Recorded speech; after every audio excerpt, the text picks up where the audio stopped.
Hi everyone, welcome to this new lecture of fluid mechanics. In this lecture, we'll discuss a problem on viscous resistance of collar bearing. So in our last video, if you've seen, there we have discussed the theory part and the derivation of this collar bearing. So based on that formula, we are going to, based on the concept, we are going to solve this problem.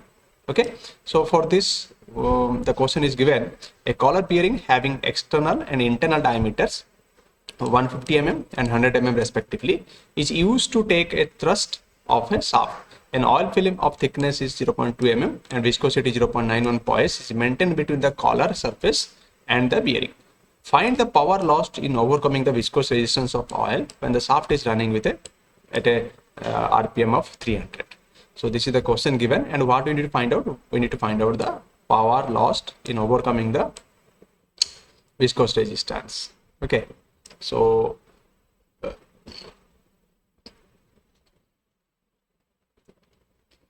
if you have seen the video, then there we got the value of power, or the formula of power is nothing but mu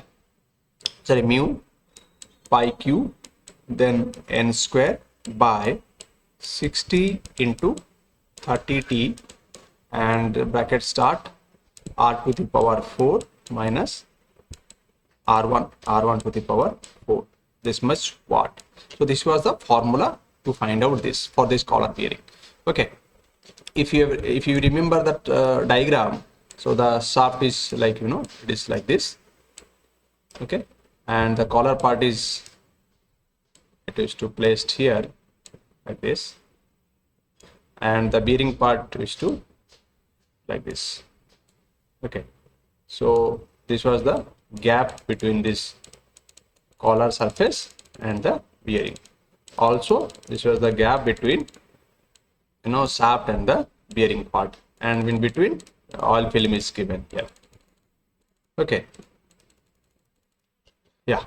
Now let's see what are the diameter dimensions are given. First one, diameter, you can take this was external diameter, so that is nothing but d2. So d2 is given 150 millimeter. So this one we can write in terms of meter, that is nothing but 0.15 meter, and this one we can write in terms of radius, because here we require radius part. So r2 I can write 0.075 meter. Okay, and similarly I can write directly the d1 value here. D1 also is given 100 millimeter.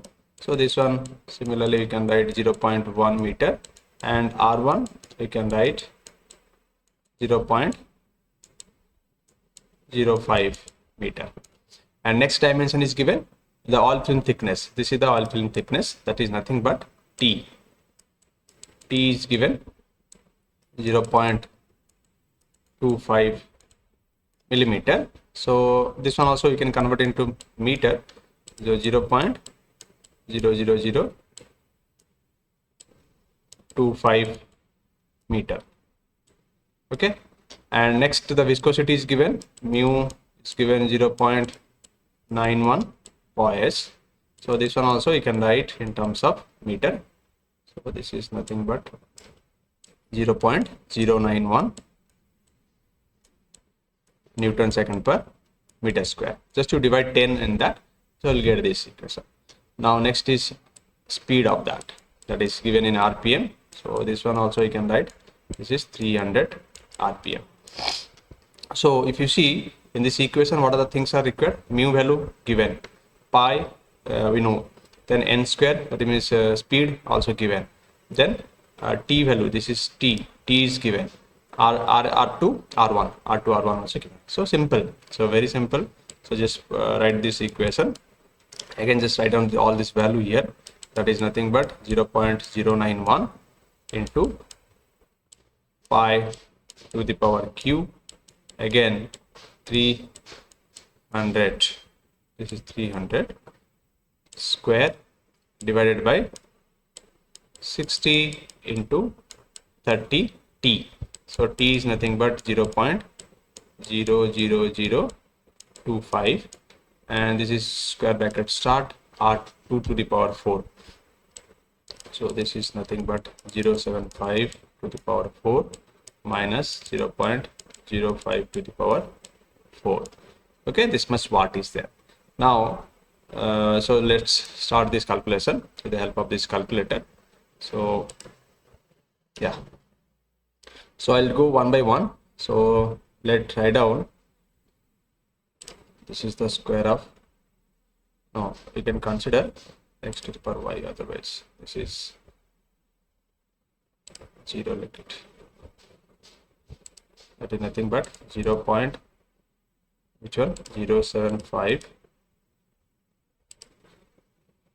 sorry, let's make it 0.075 to the power 4, 0.004 times 0, 316.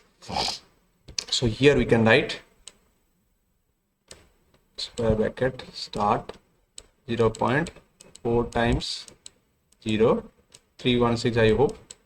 Yeah, and next again similarly 0.05 to the power 4, 5 times 0.05 times 0, 625.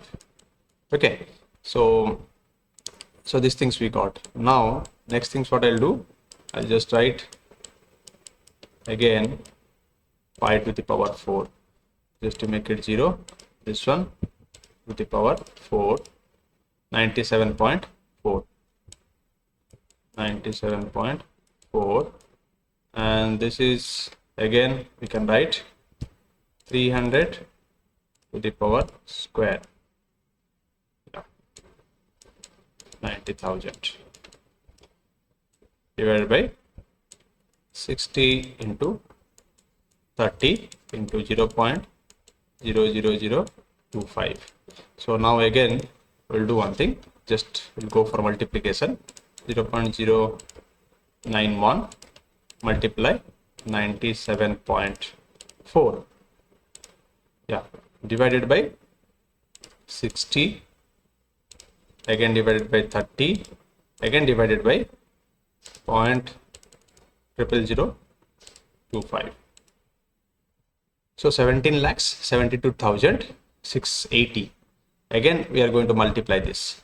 Okay, now multiply, bracket start 0.4 times 0, 316 minus 0.5 times 0, 625, bracket close. So 44.9. So this much watt. Okay, so this is the power lost in overcoming the viscous resistance. So very simple actually. First we need to remember this formula. That's it. So if you are not able to remember this formula, if you know the procedure how to calculate this one, that also enough to identify this power. We need to calculate the torque, then we need to calculate the shear force, then shear stress, then we will calculate the first initially the area. And remaining things we can easily, like data are given in the question very clearly. So from that we can solve this one. So I hope you understand this problem. And if you are having any doubt regarding this, you can give a comment on the comment box. Thank you all.